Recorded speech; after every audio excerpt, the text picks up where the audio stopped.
আচ্ছা, যেটা বলতে চাইলাম,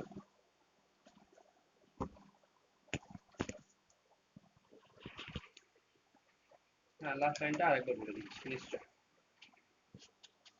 আবার রিপিটও করে দিচ্ছি।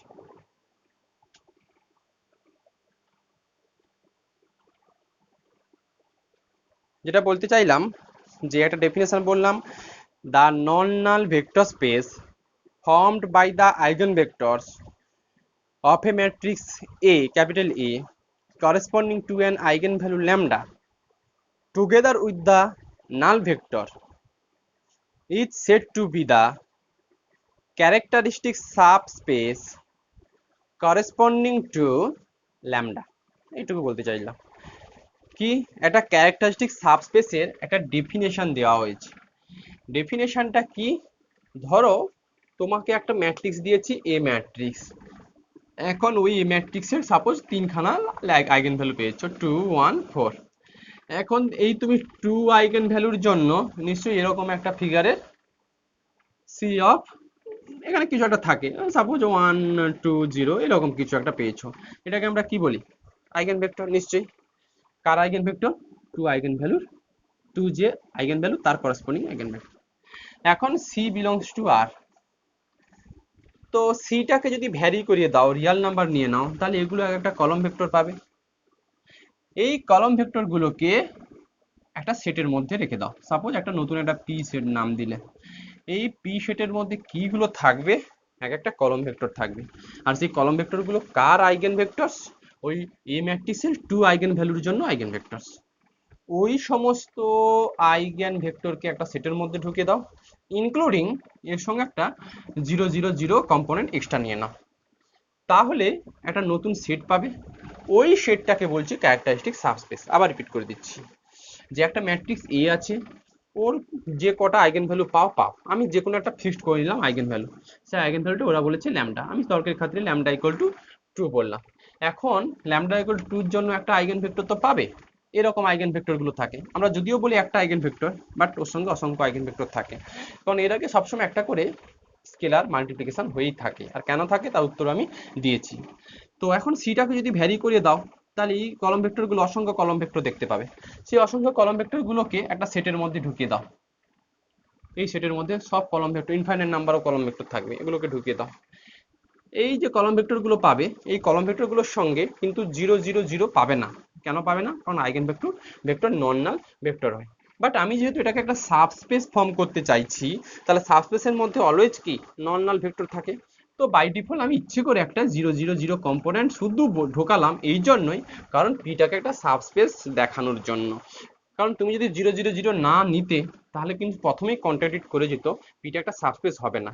মোদ্দা কথা হচ্ছে যে এই যে আইগেন ভেক্টর গুলো পেলে, ওই আইগেন ভেক্টর গুলো together with null vectors always forms A subspace.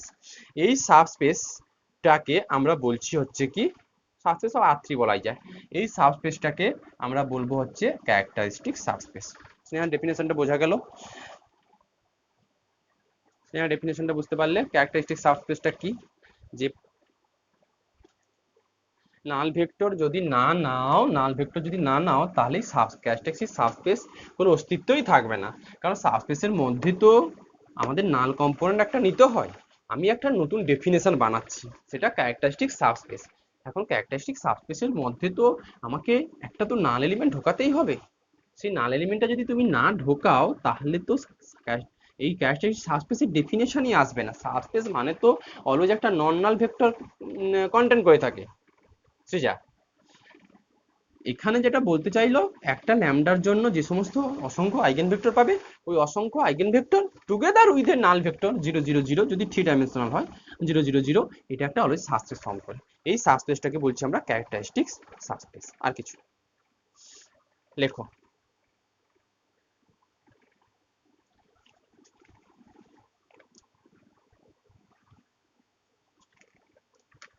আচ্ছা, এরপরে লেখো, একটা ডেফিনেশন লিখতে হবে, আরেকটা ডেফিনেশন লেখো। For n r fold eigen value lambda, একটা ডেফিনেশন লেখো। For n r fold eigen value lambda,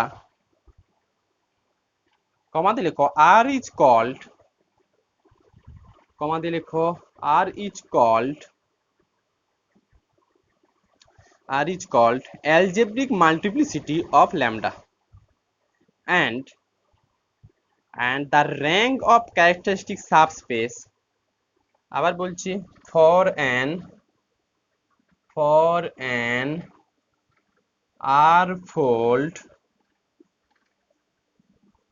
r-fold eigenvalue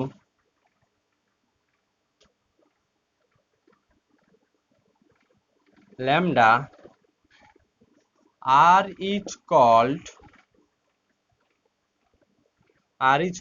the algebraic multiplicity of lambda r is called the algebraic multiplicity of lambda and the rank of the characteristic subspace rank of the characteristic subspace corresponding to lambda rank of the characteristic subspace corresponding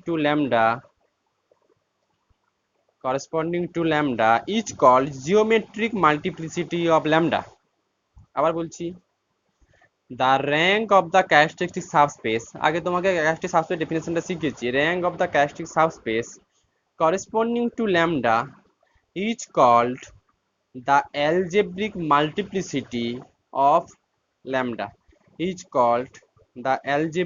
multiplicity of lambda একটা note দিয়ে লেখো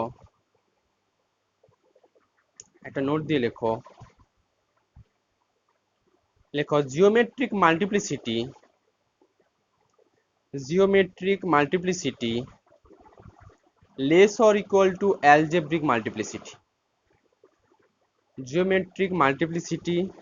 less or equal to algebraic multiplicity নিয়ে কোনো অসুবিধা হওয়ার কথা নয় কারণ একটা ম্যাট্রিক্স এ আছে তার আইগেন ভ্যালু বের করলে দেখলে একটা আইগেন ভ্যালু r বার রিপিটেশন আছে তাহলে তারপর ল্যামডাটা r বার রিপিটেশন আছে তাহলে ল্যামডাটাকে বলবো আমরা কি r ফোল্ড আইগেন ভ্যালু ওই rটাকে মানে ল্যামডা যদি 5 বার থাকে তাহলে বলবো 5 is called algebraic multiplicity of lambda মানে যতবার থাকবে সাপোজ ল্যামডাটা 4 বার আছে তাহলে algebraic multiplicity কত 4 এখন প্রশ্ন হচ্ছে যে আমরা জিওমেট্রিক মাল্টিপ্লিসিটিটা কি করে বের করব একটা ক্যারেক্টারিস্টিক সাবস্পেসের করেসপন্ডিং টু ল্যামডা জন্য জিওমেট্রিক মাল্টিপ্লিসিটিটা কি করে বের করব সবাই পাশে কি বই আছে তাহলে বই থেকে একটা অঙ্ক আমি বুঝিয়ে দিতাম হ্যাঁ নোটটা বললাম যে ফর তো লেখা আছে for an r fold eigen value lambda r is called algebraic multiplicity of lambda and the rank of the characteristic subspace corresponding to lambda is called the geometric multiplicity of lambda এটা তারপর নোটটা বললাম যে geometric multiplicity less or equal to algebraic multiplicity less or equal to algebraic multiplicity নিয়ে সমস্যা হওয়ার কথা নয় কারণ আইগেন ভ্যালু বের করে ফেললে দেখলে যে আইগেন ভ্যালু কোন একটা আইগেন ভ্যালু সাপোজ ল্যামডা সেটা 10 বার আছে তাহলে অ্যালজেব্রিক মাল্টিপ্লিসিটির ভ্যালু কত 10 মিউট করে দাও এখন প্রশ্ন হচ্ছে জিওমেট্রিক মাল্টিপ্লিসিটিটা কি করে বের করব আমি অঙ্ক নেব না একটু উদাহরণ থেকে বলবো অঙ্ক নিতে গেলে সেই আইগেন ভ্যালু আইগেন ভেক্টর সব আমাকে বের করতে হবে টেক্সট বই নিশ্চয়ই আছে সবাই পাশে একটু টেক্সট বইটা খোলো আর যাদের পাশে নেই আমি যতটুকু বলার ততটুকুই বলে দিচ্ছি টেক্সট বুকটা খোলো টেক্সট বুকে এরকম একটা অঙ্ক আছে a equal to 1 1 1 দেওয়া আছে -1 -1 -1 0 0 0 0 0 1 তোমাকে অঙ্কটাতে দেখাতে বলে show that geometric multiplicity less or equal to algebraic multiplicity এটা তোমাকে বের করতে বলে বা দেখাতে বলে এখন তুমি এর আইগেন ভ্যালু বের করে ফেলবে এক্সাম্পলের অঙ্কটা বলছি আমি এক্সাম্পলে যেখানে জিওমেট্রিক মাল্টিপ্লিসিটি আছে অ্যালজেব্রিক মাল্টিপ্লিসিটি আছে ঠিক তারপরে একটা অঙ্ক আছে ওইটা আমি বলছি পেয়েছো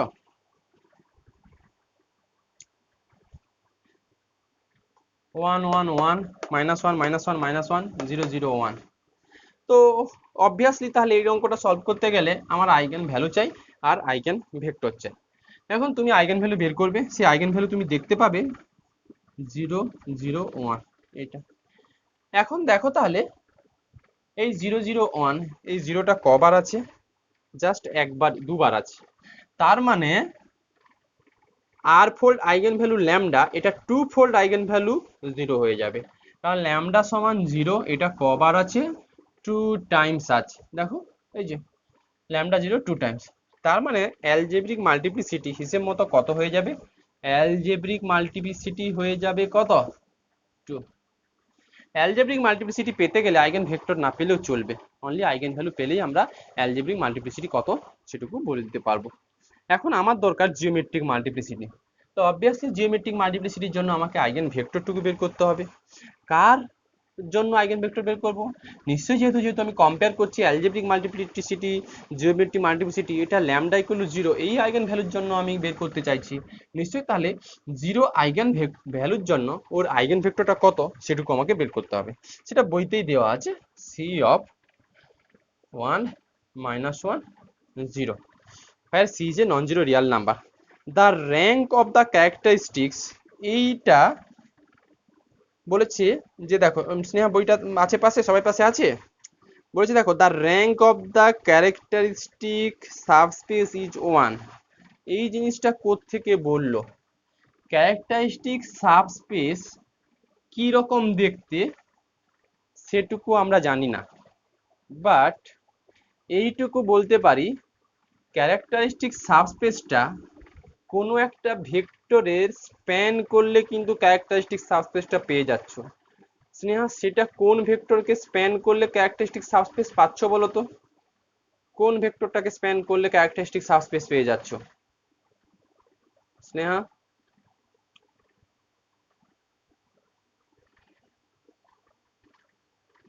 বইতে খুঁজে পাওনি?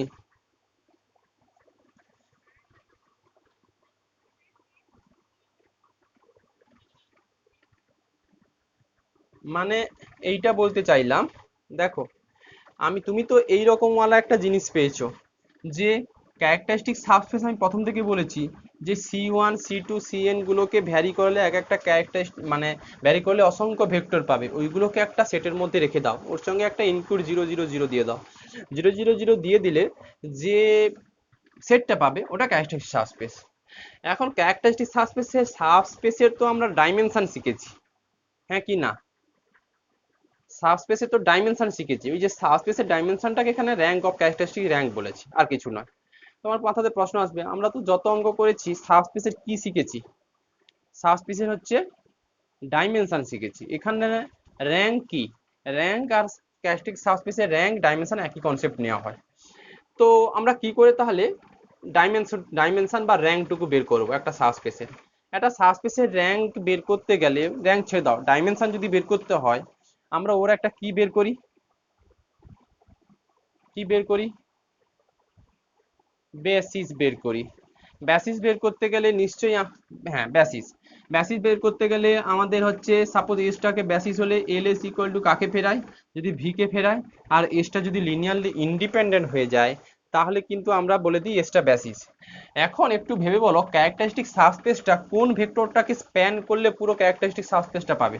নিশ্চয়ই এইটাকে 1 -1 0, এটাকেই তো স্প্যান করালে পাচ্ছ। C1 C2 C3 গুলোকে তুমি ভ্যারি করে দাও, ভ্যারি করালে নিশ্চয়ই এই যে 1 -1 0, এই C1 C2 C3 ভ্যারি করালেই কিন্তু তুমি পুরো ক্যারেক্টারিস্টিক সাবস্পেস পেয়ে যাচ্ছ। তার মানে এই 1 -1 0 যে ভেক্টরটা, সে কলম ওয়াইজ লেখো আর রো ওয়াইজ লেখো, এইটুকু বলতে পারি এল অফ জাস্ট এটা L of 1 -1 0, linear combination of 1 -1 0, মানেই কিন্তু বলা যায় সি অফ কত, যদি কলম ওয়াইজ লেখো 1 -1 কত 0, এটুকু বলতে পারো। এল অফ 1 -1 0 এটা যা সি অফ 1 -1 0 একটা ভেক্টর লিনিয়ার কম্বিনেশন, তো সি একটা থাকবে। এইটাই কিন্তু পুরো কাকে ফিরিয়ে দিচ্ছে? পুরো কাকে ফিরিয়ে দিচ্ছে? ক্যারেক্টারিস্টিক সাবস্পেস অফ কত? এ করসপন্ডিং টু ল্যামডা। তাহলে এল অফ 1 -1 0 এইটা ফেরাচ্ছে কত? Characteristic subspace. শুধু 1 - 1 - 1 0 এটা যদি লিনিয়ারলি ইন্ডিপেন্ডেন্ট দেখে দিতে পারো তাহলে কি বলতে পারবে 1 - 1 0 এই যে বেসিস অফ কার ক্যারেক্টারিস্টিক সাবস্পেস। সত্যি কি 1 - 1 0 0 এটা তোমার হচ্ছে ইন্ডিপেন্ডেন্ট নয়? অবশ্যই ইন্ডিপেন্ডেন্ট, দেখে নাও ইন্ডিপেন্ডেন্ট হয়ে যাচ্ছে, জিরো বসালেই এটা। তাহলে এই এল অফ 1 - 1 0 এটা ক্যারেক্টারিস্টিক সাবস্পেস ফেরাচ্ছে সঙ্গে 1 - 1 0 লিনিয়ারলি ইন্ডিপেন্ডেন্ট। তাহলে নিশ্চয়ই 1 - 1 0 যে বেসিস অফ কার ক্যারেক্টারিস্টিক সাবস্পেস। এটার মধ্যে কটা কম্পোনেন্ট আছে? কটা কম্পোনেন্ট আছে স্নেহা, কটা কম্পোনেন্ট আছে? একটা। তাহলে ডাইমেনশন অফ ক্যারেক্টারিস্টিক সাবস্পেস আর বা র্যাঙ্ক অফ ক্যারেক্টারিস্টিক সাবস্পেস কত দেবে? 1। এরা বইতে একবারই লিখে দিয়েছে, তুমি যদি লিখতে চাও লেখো, একটু লেখো লেখো ক্লিয়ারলি, লেখো ক্লিয়ারলি এল অফ, কলম ওয়াইজ আছে তো কলম ওয়াইজ লেখো, রো ওয়াইজ কলম ওয়াইজ কোনো ব্যাপার নয়। ক্লিয়ারলি এল অফ 1 - 1 0 এইটা, এটা কাকে ফেরাচ্ছে? ক্যারেক্টারিস্টিক্স, লেখো characteristics subspace corresponding to equal to characteristic subspace corresponding to the eigenvalue 0, characteristic subspace corresponding to the eigenvalue কত? 0। তার মানে স্প্যান হয়ে গেল। আবারও বলি, এই এল অফ 1 - 1 0 এইটা মানেই কিন্তু সি অফ 1 - 1 0 এটা set of all linear combination. যখনই বলবে সিটাকে ভ্যারি করিয়ে দেবে, আর সি তো আমাকে ভ্যারি করাতেই পড়ছে, কারণ ক্যারেক্টারিস্টিক সাবস্পেস পেতে গেলে সিটাকে ভ্যারি করাতেই হয়। অতএব L of 1 - 1 0 equal to characteristic subspace of the corresponding to the eigen value 0। লেখো again since 1 - 1 0 again since 1 - 1 0 is a linearly independent set of কার উপরে? ক্যারেক্টারিস্টিক সাবস্পেস লিখে দাও, লেখো এগেন 1। আর এটাকে ভেরিফাই করার কি দরকার আছে? 1 - 1 0 = 0 0 0, সি = 0 এর জন্য left hand side right hand side সমান দেবে। Again 1 - 1 0 is a linearly independent set of কার ক্যারেক্টারিস্টিক সাবস্পেস। লেখো hence 1 - 1 0 is a basis of কার? is a basis of characteristic subspace। আর corresponding to 0 বললাম না, is a basis of কার? ওই characteristic subspace। লেখো since 1 - 1 0 contains one vector, একটা element আছে, since the set 1 - 1 0 contains one vectors, so dimension of characteristic subspace or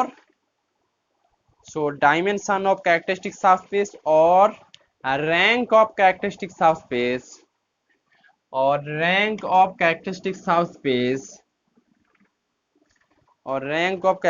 subspace is কত? 1। কারণ বেসিসের মধ্যে যতগুলো কম্পোনেন্ট থাকে ওটাই হচ্ছে মেইন সাবস্পেসের ডাইমেনশন হয়ে যায়। So dimension of characteristic subspace or rank of characteristic subspace is 1। লেখো hence geometric multiplicity is কত? 1। hence geometric multiplicity is 1। দেখো ভেরিফাই হয়ে গেল। লেখো that is geometric multiplicity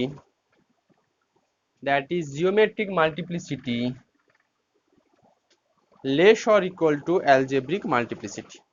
এই হচ্ছে অঙ্ক। আর একটা আইগেন ভ্যালু যেটা আছে 1 এর জন্য, আমি এই অঙ্কটার বই এটা পাঠিয়ে দেবো, যদি বই নেই এটা 0 এর জন্য 1 এর জন্য নিজে করে ফেলবে, আর একটা আইগেন ভ্যালুর জন্য নিজে করবে। আমি এই চ্যাপ্টারতে আর বেশি সময় দেব না, সময় দেওয়ার মতো অনেক কিছু আছে। যা পাঠিয়েছি দেখো, না বুঝতে পারলে আমাকে বলবে। যেটা খুব ইম্পর্টেন্ট জিনিস, লিনিয়ার ট্রান্সফরমেশন। এই লিনিয়ার ট্রান্সফরমেশন যদি না মাথায় থাকে, ভালো করে বুঝবে। কে নেই এখন? ঠিক আছে, আমি ক্লাসটা রেকর্ড করছি, পাঠিয়ে দেবো। প্রীতি গেল কোথায়?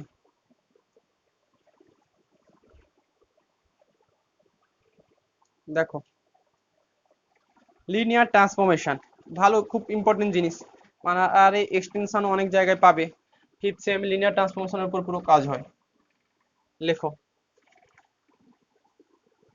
লিনিয়ার ট্রান্সফরমেশন চ্যাপ্টার নাম, এর আন্ডারে লেখো লিনিয়ার ম্যাপিং।